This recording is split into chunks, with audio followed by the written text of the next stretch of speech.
My brother and his wife moved into my parents' house, then called it their new home. When I stopped by, my parents were living in the garage, while my brother bragged about his achievement to his friend.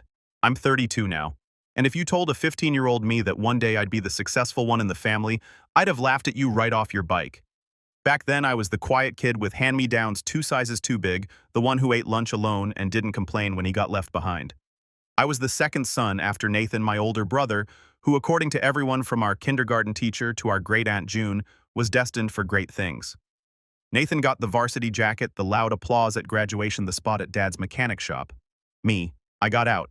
Not in a dramatic suitcase in the rain kind of way, more like a slow fade out.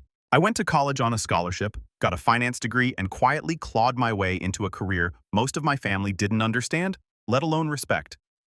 Growing up, our family was fine, I guess. Blue-collar through and through. Dad ran a small but reliable auto shop, and Mom worked part-time at the school cafeteria. They did what they could with what they had. We weren't the Brady Bunch, but we weren't dysfunctional either until you looked closer. Nathan, older by 3 years, learned early how to charm his way through anything. He wasn't cruel exactly, just entitled in the way only someone praised his whole life could be. Whenever something went wrong, the family shielded him. Crashed the car, boys will be boys. Forgot Mom's birthday, he's just stressed. I learned to live in the silence between his loud mistakes. When I moved to another city after college, it was like disappearing from their radar. I came home for the big holidays, Thanksgiving, Christmas, but even then it always felt like I was a guest at someone else's family gathering. Nathan would make little digs masked as jokes. Look who finally decided to visit, or must be nice rolling in Wall Street money. For the record, I wasn't on Wall Street. I worked as a financial analyst at a mid-sized firm, lived in a modest 2-bedroom apartment, and still drove the same beat-up Civic I bought in college. But to Nathan, the idea that I wasn't scraping by like the rest of the family made me a punchline. Still, despite the jabs, I stayed connected. I called Mom once a week, even if it was just to hear her talk about her garden or some neighbor's dog drama. I sent cards on their birthdays. I offered to help with bills once or twice, which Dad always turned down with a gruff, "We're managing just fine." I respected that. I knew their pride. I knew mine too. So I kept grinding, working long hours, saving aggressively. When the pandemic hit, and a lot of people lost their footing, I doubled down. I invested smart, took some calculated risks, and started building a real portfolio. By the time I was 30, I had enough for a down payment on a home. And not just for me. See, there's a quiet kind of ache that comes from knowing your parents spent their whole lives giving only to face retirement with aching knees, fading dreams, and a house that creaked louder than they did. I couldn't stomach it anymore. So last year I started looking. Nothing fancy, just something clean, accessible, and comfortable. A place where they could age with dignity, maybe even enjoy themselves a little.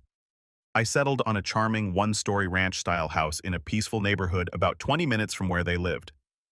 Big backyard, modern appliances, a wraparound porch that caught the evening sun just right. $500,000 all in. I paid cash, told them it was an investment property. I didn't want to rent out just yet, then handed them the keys and said, "Happy retirement," Mom cried. Dad went quiet in that way he does when emotion might crack his voice. Nathan didn't say much at all, just nodded and said, "That's generous." It didn't bother me at the time. I wasn't doing it for praise. I was doing it because it felt right, because they deserved a soft landing after years of hard ground. We all moved some furniture in together, me, Nathan, his wife Amelia, even a couple of his buddies. It was a good day, a rare one. Everyone smiling, no one sniping. But something changed after that. It was subtle at first. Calls from Mom grew shorter. She sounded tired. Not physically, more like emotionally drained, like she was choosing her words carefully. When I asked how the new place was, she said things like, "Oh, we're adjusting," or "It's nice just taking time to settle in." I offered to come visit, maybe bring lunch. She hesitated. "Maybe next week, sweetie. We've just got a lot going on right now." That wasn't like her. Mom loved when I dropped by. She used to make a whole afternoon of it, tea sandwiches, those lemon cookies I could never replicate. Something was off. Then there was the time I FaceTimed her and saw that she was outside wrapped in a shawl sitting on one of the patio chairs. I asked if everything was okay inside. She gave me a tight smile and said, "It's just loud in there sometimes." I didn't push. I should have. Nathan hadn't called me in weeks either, which wasn't unusual, but still. After the house thing, I figured maybe we'd turned a corner. Maybe we weren't best friends, but at least we were family. I was wrong. A month after they moved in, I decided to stop by unannounced. Nothing dramatic, just a surprise visit with some takeout, and a bottle of wine Mom liked. It was a sunny Saturday afternoon, the kind of day that begged for a slow meal and good company. I pulled into the driveway, noticed a few unfamiliar cars parked out front, and felt my first twinge of unease. Maybe they were having guests. Maybe I was crashing something. But as I walked up the steps, I heard laughter. Loud, boisterous, unfamiliar. I rang the doorbell. No answer.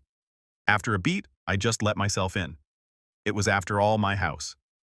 The living room was packed. A group of women I didn't recognize were standing around with wine glasses ooh and ah over the decor. Amelia, my brother's wife, was leading them around like a real estate agent. "This is the formal dining room," she was saying, "though we're thinking of knocking out that wall for more space." One of the women gasped, "Oh, it's beautiful. You guys are so lucky." Amelia beamed. "Yeah, it's our new place. Finally upgraded." I stood frozen in the doorway, takeout bag still in hand. No one noticed me at first. Then someone did. Nathan walked out from the hallway, saw me, and smirked. Not smiled, smirked. Well, look who's here." I didn't say anything at first, just scanned the room again like maybe I had walked into the wrong house. But no, there was the photo of Mom and Dad on the mantel. There was the ceramic rooster Mom had owned since I was a kid, now perched above the kitchen cabinets. My jaw clenched. "Where's Mom?" I asked. Nathan shrugged. "She's around." I walked past him down the hall toward the laundry room.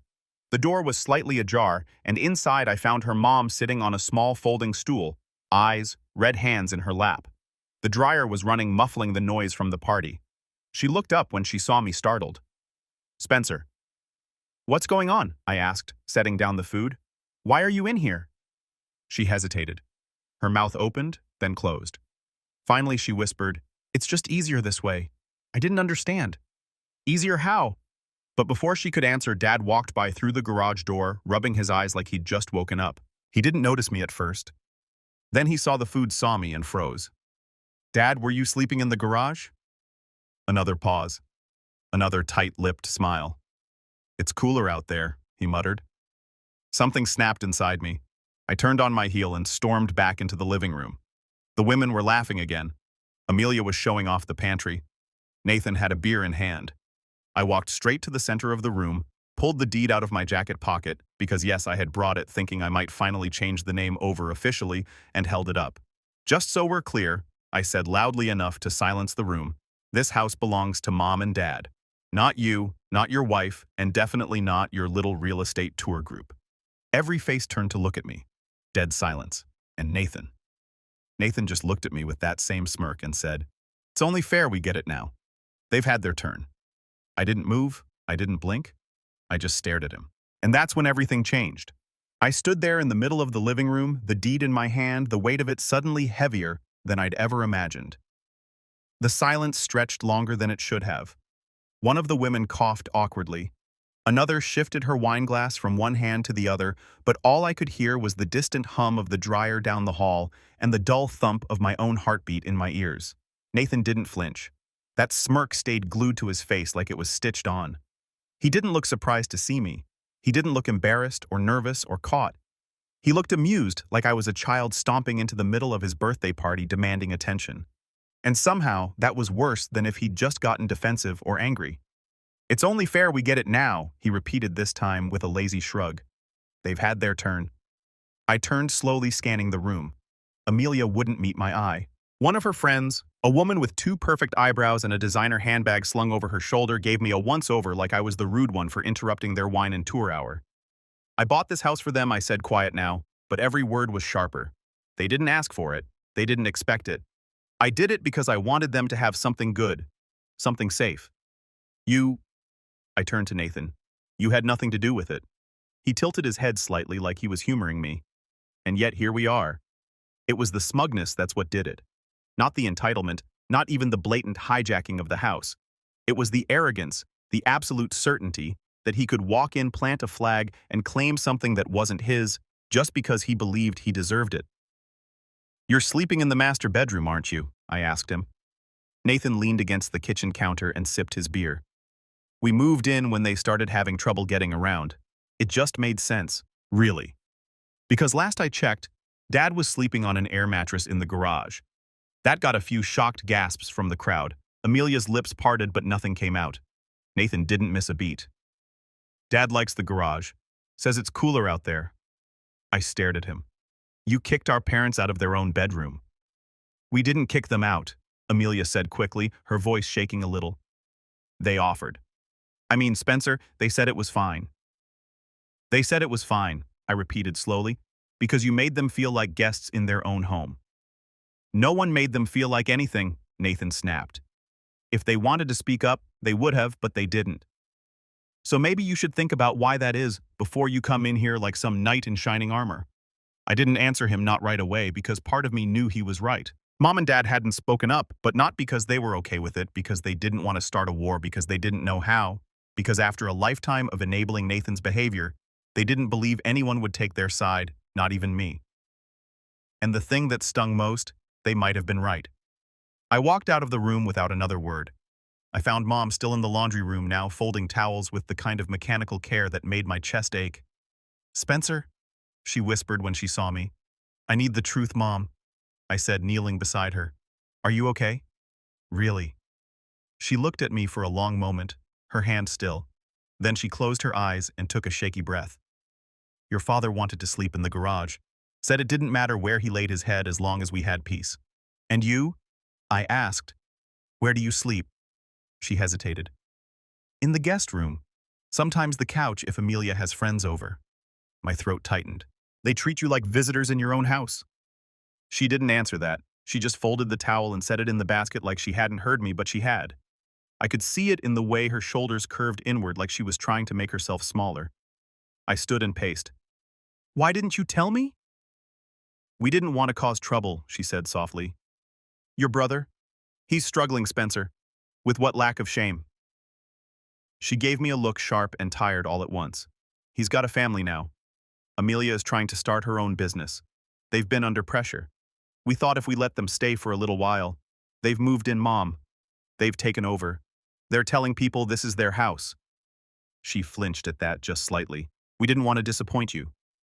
Disappoint me, I repeated, voice breaking a little. You think I'd be disappointed in you for being kind, for letting your son bulldoze over your boundaries because you didn't want to start a fight? She smiled, sad and tired. You've always been the one who sees clearly, Spencer, even when you were little, but not everything's that simple. Maybe it wasn't, but it also wasn't supposed to be this hard. I hugged her then tightly and whispered that I'd handle it, that she didn't have to live like this, that it wasn't fair. She didn't say anything. She just rested her cheek against my shoulder like she'd been waiting for someone to tell her that for a long, long time. Later that evening, I didn't go home. I booked a room nearby and sat with my laptop until midnight, going over every legal document I had. The deed was still in my name. I hadn't transferred it yet, hadn't even filed the paperwork. The property taxes, the utility setup, the homeowner's insurance, it was all under my name. They couldn't claim squat, not legally. But morally, emotionally, that was a whole different battlefield. The next week, things spiraled. I called Dad, asked him to meet me for lunch. He showed up looking more exhausted than I'd ever seen him. Bags under his eyes, stubble. He usually kept clean-shaven, and a stiffness in his walk I hadn't noticed before. Your brother's not a bad person, he said after I brought up the house again. He's not a good one either, I replied. Not when he's pushing you out of your own bed, Dad. It's not about beds. It's about peace, about letting things play out. But at what cost? He didn't answer, just poked at his food, like it had personally offended him. 3 days later, I got a text from Mom that shattered whatever patience I had left. Do you know where the title paperwork is? Nathan said we need it for Amelia's business loan. I called her immediately. What paperwork? The deed. The house deed.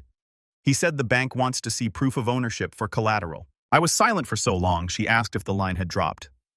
No, I'm here, I said slowly. Did you give it to him? No, I told him I'd ask you first. My blood ran cold. Mom, listen to me. Do not give him anything. Not a copy, not a scan, nothing. But Spencer, he said. I don't care what he said. That document is not his to touch. Later that night, I drove back out to the house. It was dark by the time I arrived, and as I pulled up, I noticed something that made my stomach drop. There was a for sale sign planted on the front lawn. I marched up to the porch, heart pounding, and knocked hard enough to rattle the frame. Amelia opened the door, blinking like I'd just woken her up from a dream. What's the sign for? I asked. She looked startled, then forced a smile. Oh, it's just a backup plan. Nathan has some ideas. We figured if we could sell this place and downsize, we could use the equity to invest. Equity, I repeated stunned. You don't own anything. Nathan appeared behind her, arms crossed, jaw tight. We were going to talk to you about that. No, I snapped. You were going to go behind my back again, try to manipulate Mom into handing over paperwork, move my parents out of the house I bought for them, so you could fund your own plans. He stepped forward. Spencer, don't act like you're some hero. You live in the city. You drop in once every few months and expect everything to stay perfect. Mom and Dad need support, day-to-day support, and we've been here. We've been doing the hard work. You've been squatting, I said, and calling it sacrifice. Amelia's voice shook. You don't understand what it's like trying to build something from scratch. We needed a place, a fresh start, so you stole theirs. Nathan bristled. It's not stealing, it's family. Things change. People adjust. It's not our fault they don't need this space anymore. At that moment, I realized they genuinely believed it, that somehow, my act of generosity had turned into an open invitation, that my parents' silence had become consent, that Nathan saw their aging and uncertainty as an opportunity. I nodded slowly. You're right. Things do change. And with that, I turned around and walked back to my car, because I knew what I had to do next, but not before one final betrayal hit like a sucker punch the very next morning. I didn't sleep that night. I saw the for sale sign on the lawn. I couldn't. I paced the hotel room like a caged animal, flipping through emails, rereading legal clauses, rereading my own texts with Mom, like I could somehow rewrite history if I just stared long enough. But the truth wouldn't change. My brother had taken something pure, something I did out of love, and warped it into leverage, a tool, a pawn in whatever scheme he was playing at. The next morning, I drove back to the house before the sun even came up. I parked 2 houses down just far enough not to be seen. I watched the porch lights blink on. I watched Amelia step out in a robe, cup of coffee in hand, as if nothing in the world could touch her. I stayed until Dad shuffled out from the garage, back hunched, dragging a plastic bag of trash behind him. The image of my father, once this towering figure who could fix anything with calloused hands and a wrench, now reduced to this silent tenant, broke something in me. That was my breaking point. But breaking isn't always loud. Sometimes it's quiet. Sometimes it's not a scream, but a slow inhale. Sometimes it's not revenge, it's resolve. I didn't confront them that day. I didn't storm in. I didn't wave the deed like a sword. I just drove home, gripped the steering wheel until my knuckles turned white, and started making calls. Not dramatic calls, quiet ones. A real estate attorney, a financial advisor, my accountant, a notary, my mentor from college, who knew a guy who dealt with domestic equity squatters, as he called them. I took notes. I listened more than I spoke. I kept everything tight and close to the chest, because the more I realized how deep Nathan had his claws in, the more I knew I couldn't afford to act impulsively. That week, I hit rock bottom. Not financially. I was still doing fine on paper. My job was stable. My savings untouched. But emotionally, spiritually, it was like a sinkhole had opened beneath everything I thought was solid. My chest felt heavy. My appetite vanished. Work felt meaningless. I'd built a life with the goal of taking care of the people who mattered most, and somehow doing exactly that had left me completely powerless. I couldn't eat without picturing my mom folding laundry in silence.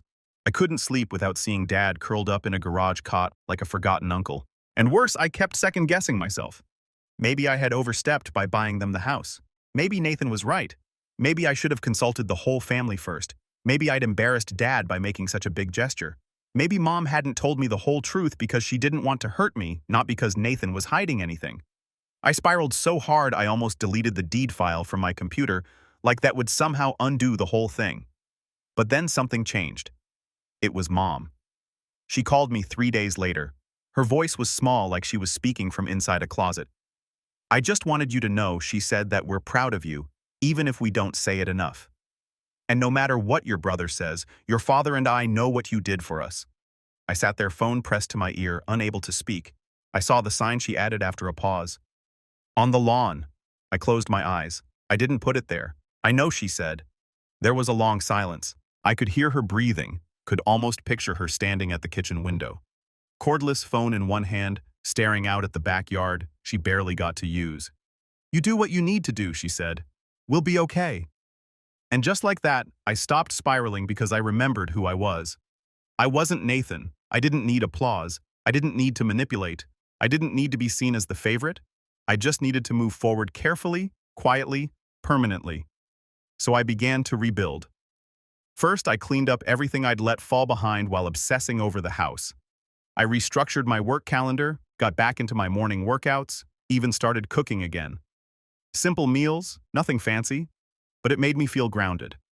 I reconnected with some old college friends, signed up for a local mentorship program where I could teach financial literacy to at-risk teens. I didn't tell anyone in my family about it. It was, for me, a reminder that my value wasn't measured in how others used me, but in how I chose to show up. Second, I moved forward with legal protections. I had the deed officially recorded under my name, added clauses preventing unauthorized occupation, and created a revocable trust that could allow my parents to remain in the home indefinitely, but no one else. I updated my estate plan, made it watertight. My lawyer, a calm woman named Mara, with gray-streaked hair and eyes like polished steel, reviewed every clause like she was preparing for war. "You're doing the right thing," she told me, sliding the papers back across the table. "And you're doing it the right way. Quiet is stronger than loud, Spencer. Don't forget that." The third thing I did, I visited my parents, this time with a plan. I didn't tell Nathan, I didn't tell Amelia. I waited until a weekday when I knew he'd be at work and she'd be out at her so-called boutique meetings. I texted Mom and said I was coming by for tea. She replied with a heart emoji that meant yes. When I arrived, she was waiting on the porch. Her hair was pulled back, her cardigan neat. She looked like someone trying hard to hold things together. Dad came out a few minutes later, wiping his hands on an old rag like he'd just been working on something, probably organizing junk in the garage because he didn't have a workshop anymore. We didn't talk about Nathan, not right away. Instead, I made them lunch tuna salad sandwiches like Mom used to make when I was a kid. We sat in the backyard, birds chirped, the sky was clear. For a moment, it felt like what I wanted this house to feel like: a gift, a safe place. When we finished eating, I handed Dad a folder. "What's this?" he asked, flipping through the pages. "Legal protections," I said simply. "You're not going to get pushed around anymore. Not by anyone, not even family." Mom glanced at me. "Will this make things worse?" "No," I said, and for the first time I believed it. "It'll make them real." Dad didn't say much. He just nodded and kept reading. Later, as I was leaving, he put a hand on my shoulder. "You didn't need to do all this, son." "I know," I said. "That's why I did." That night, I sat on my balcony, sipping tea and feeling for the first time in weeks a sense of calm. Not peace exactly. The storm was still coming, but I was no longer adrift. I was steering now, and I had a plan. Because what Nathan didn't know was that the house he tried to sell wasn't his to list, that the equity he wanted to tap into didn't exist for him, that every paper trail led to me and every legal move he thought he could make had already been blocked off. I didn't yell. I didn't threaten. I just waited for him to make the final mistake that would give me everything I needed to end this cleanly. And it came faster than I thought. It was the email that did it. Just 4 days after I'd had that lunch with Mom and Dad, I got a message forwarded from my real estate attorney, Mara. She'd been monitoring any activity linked to the property title at my request, and this one hit her radar like a siren: a digital submission request from a local mortgage broker trying to run a preliminary valuation on the house for pre-approval purposes. The borrower, Nathan. I stared at the screen while bile rose in my throat. The request wasn't for a casual inquiry.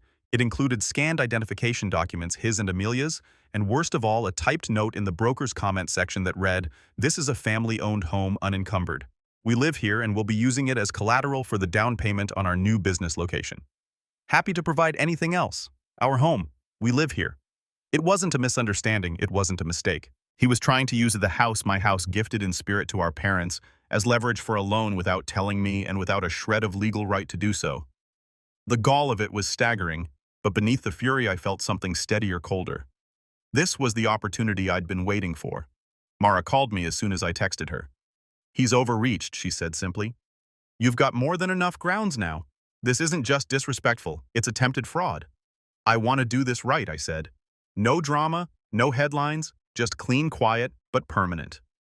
"Then you need a setup," she replied, "and I have an idea."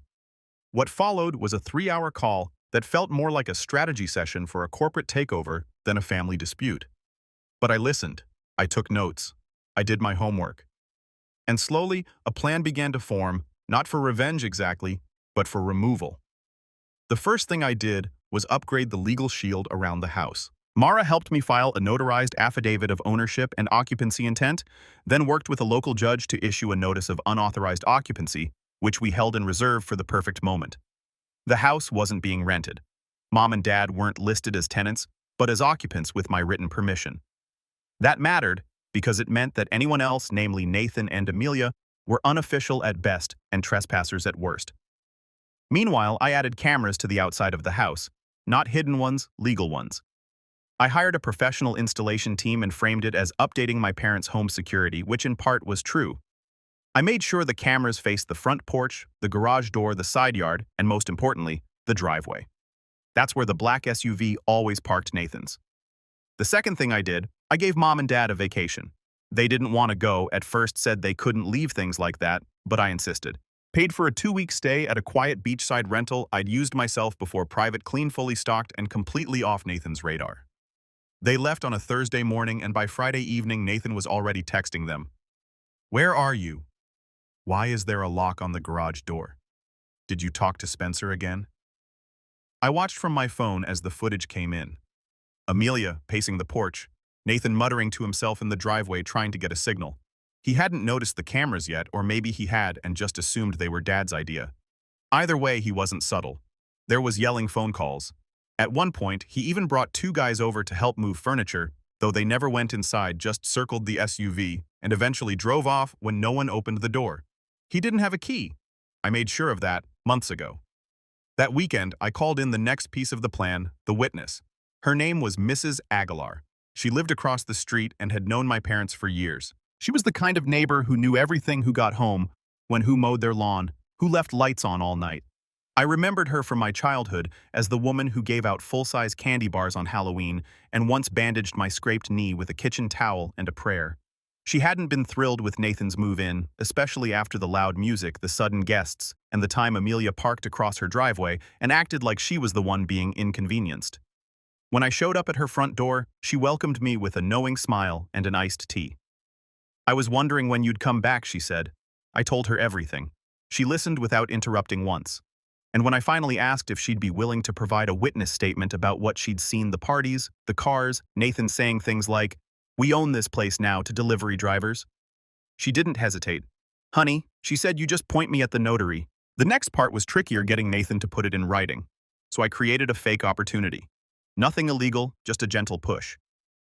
I had an old friend, Jared, who worked in real estate development. I asked him to pose as a private buyer, interested in residential investment properties. He reached out to Nathan via LinkedIn, pretending to be looking for a place to flip or co-invest in. And that's when Nathan took the bait. They had coffee, Nathan bragged, and within 2 days, Jared had an email chain in which Nathan claimed to own full control of a home his family transferred over informally. He even attached photos of the interior, photos I had paid for with my staging. Now I had everything I needed: the footage, the false claim to ownership, the witness, the paper trail. The next step was execution. Mara drafted the official notice of unauthorized occupancy. We filed it with the county, posted a copy on the front door, and sent a digital copy to Nathan's email with legal language so airtight, even the most delusional person couldn't pretend it was optional. The notice gave him 72 hours to vacate the property, remove any belongings, and cease representing the house as his own or face formal legal proceedings. It was delivered on a Tuesday at 9 a.m. By 9:17, my phone rang. It was Nathan. "You think this is funny?" he snapped before I even said hello. "No," I replied calmly. "I think it's overdue. You're kicking your own brother out of Mom and Dad's house." "It's not their house, Nathan," I said. "It's mine. And they were guests of honor. You were an invader. You're overreacting. This is just a misunderstanding. Really." "Then why were you trying to use it as loan collateral?" "Silence. I have the email," I added. "From the broker, from Jared, from you. Want me to keep going?" More silence. "Then they need us. You think they'll be okay without us there?"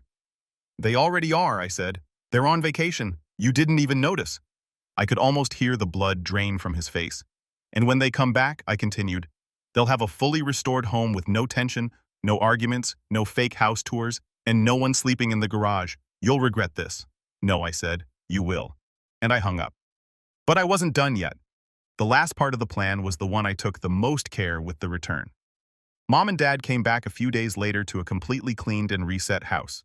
I'd brought in a cleaning crew, repainted the garage, restored their original bedroom setup, restocked the pantry, and even left a small welcome back card on the kitchen table with a note. Your home is yours again. Love, Spencer. Mom called me in tears. Dad didn't say much, just grunted in that emotional way he does when words aren't enough. But the relief in his voice that said everything. Nathan, meanwhile, had gone radio silent, which was just fine because the final move was still coming. The silence after Nathan's last phone call didn't feel triumphant. It felt like the moment right before a storm breaks heavy electric, almost too still. I wasn't celebrating anything yet because Nathan was the type of person who didn't back down until the world physically forced him to. He always needed a final blow to convince him the fight was actually over. That blow came faster than even I expected. On the morning of the 72-hour deadline, he showed up at the house before sunrise. I know, because the cameras caught everything. Him stomping up the walkway, rattling the door handle, ringing the bell 5, 6, 7 times in a row. When no one answered, he grabbed his phone and started pacing across the porch, muttering into the speaker. Then he spotted the notice taped across the door. His face went pale, then red, then pale again. He ripped it off and read every line. I watched his jaw move as he traced the words with his eyes. Unauthorized occupancy, cease and desist, immediate removal. Owner retains sole authority, legal action pending. He crumpled the notice in his fist, threw it into the flower bed, and stormed back to his SUV. He revved the engine hard enough to make the camera shake, then peeled out of the driveway like a man trying to outrun reality. It was the most peaceful morning the house had seen in months. But revenge, real clean revenge, isn't about catching someone in a moment of panic. It's about letting their own choices close the door behind them. 2 days later, I got a frantic voicemail from Amelia. Spencer, please call me back. This is all a misunderstanding. Nathan didn't mean well, he didn't know. Okay, he should have known, but we didn't realize the paperwork wasn't just, please call me. I didn't. Another voicemail came an hour later, then a text. We need to talk, please. I didn't answer that either because the next step wasn't about talking. It was about clarification. Mara and I moved forward with the final action, a formal filing with the county that barred Nathan and Amelia from making any claim on the property, plus a record of attempted fraudulent representation for a secured loan. It wasn't a criminal case, I didn't want one, but it was an official mark on their financial record, just enough to keep lenders wary, just enough that any future we own the place, conversations would be met with a side eye from anyone with a license. We also filed a no trespass order on the property on behalf of myself, Mom, and Dad. When the sheriff's office delivered it, I heard from Mrs. Aguilar later. Nathan stood in the driveway arguing with the deputy until the man finally said, Sir, the more you talk, the worse this looks. That finally shut him up. Meanwhile, I kept focusing on the rise. The mentorship program I had joined teaching financial basics to teens was unexpectedly grounding. Those kids reminded me of myself at that age, quiet, unsure, overlooked. They asked questions I wish someone had answered for me when I was 16. Watching them light up when they understood taxes or savings or compound interest made me feel good, like I was building something real. I also started taking Mom and Dad out more. Sunday breakfasts, movie nights, trips to the farmer's market.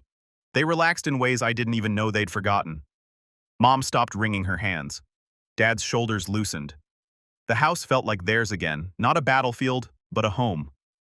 One afternoon, a month after the eviction, we sat on the porch, sipping iced tea while the sun dipped behind the trees.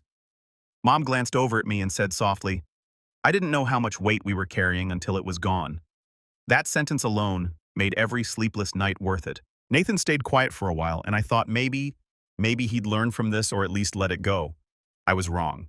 He reached out again this time with a message so long I had to scroll 3 times. It started with excuses. You blindsided us, we were trying to build a future, then accusations. You wanted to make us look bad, you enjoy being the hero, then guilt. Mom and Dad will be alone when they need help and you won't be there. Then finally a confession wrapped in arrogance. I deserve the house more than you ever did. I'm the one who stayed. I stared at the last line for a while. Stayed. As if staying was the same as sacrificing. As if proximity made him more loving, more worthy, more helpful. It didn't. If anything, his staying had created the exact cage Mom and Dad were living in. I didn't reply, not out of spite, out of clarity. Some people aren't meant to be fought, they're meant to be excluded. But the real fallout came when Amelia called my mother, not me, my mother. I only knew because Mom called me afterward, voice trembling between frustration and disbelief. She said Amelia told her that I humiliated them, that I was selfish, that I ruined their plans. I took a long breath. What did you tell her? Mom hesitated, then her voice steadied. I told her the same thing I told your brother. This house was never theirs. It was never up for debate. And if they need a place to stay, they should start by finding one they can afford. I pictured my quiet, gentle mother saying that with her soft voice and steady eyes, and I felt something warm press against my ribs. Pride, real bone-deep pride. She continued, and I told her, if they ever set foot on our property again without your permission, I will call the sheriff myself. I had to sit down after that, not because of the drama, but because my mother, the woman who apologized when someone stepped on her foot, had found her voice again and she wasn't giving it back. Life settled into place after that. Nathan and Amelia moved to a small rental 2 towns over. His business loan was denied not because of me directly, but because the lender flagged him as a misrepresentative applicant. Amelia's boutique plan stalled. They stopped showing up unannounced, stopped calling, stopped pretending. Mom and Dad regained space independence and dignity. Dad started working on small woodworking projects in the garage again. His garage, not a makeshift bedroom. Mom replanted her herb garden. They hosted dinners again, invited their friends over, filled the house with laughter instead of tension. The home I meant for them was finally theirs in spirit. And me, I didn't feel vindictive. I didn't feel triumphant. I felt steady, solid, like the ground beneath me was finally level. One evening, I sat with Dad on the porch. He was whittling something small, a bird, I think, and I asked quietly, "Do you think Nathan will ever understand?" Dad paused, then shook his head.